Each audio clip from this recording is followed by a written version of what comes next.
একজন মহিলা মারা গেল। অপর একজন মহিলা তার মৃতদেহকে গোসল দিতে লাগলো। গোসল দেওয়ার সময় তার হাত যখন মৃত মহিলার উরুতে পৌঁছালো, তখন তার আশেপাশে থাকা কয়েকজন মহিলাকে তিনি বললেন, তোমরা কি জানো এই যে মহিলাটি মারা গেছে সে কিন্তু অমুক পুরুষের সাথে ব্যভিচারে লিপ্ত ছিল। এই কথা বলার সাথে সাথেই সেই গোসল প্রদানকারীর হাত মৃত মহিলার উরুর সাথে অলৌকিকভাবে আটকে গেল। শত চেষ্টা করার পরেও ওই উরু থেকে হাত আর আলাদা করা গেল না। এইভাবে কেটে গেল 3 দিন 3 রাত। এই মহা সমস্যা সমাধানের জন্য লোকজন ইমাম মালিক রহমতুল্লাহ আলাইকে ডেকে আনলো। তিনি গোসল প্রদানকারী মহিলাকে জিজ্ঞেস করলেন, তুমি যে এই মৃত ব্যক্তির নামে অপবাদ দিয়েছ, এই বিষয়ে কি 4 জন সাক্ষী দেখাতে পারবে? সে বলল, না।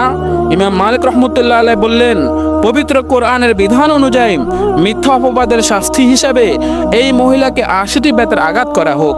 তাকে 80টি বেতের আঘাত করার সাথে সাথেই মৃত মহিলার উরু থেকে ওই মহিলার হাত খসে গেল।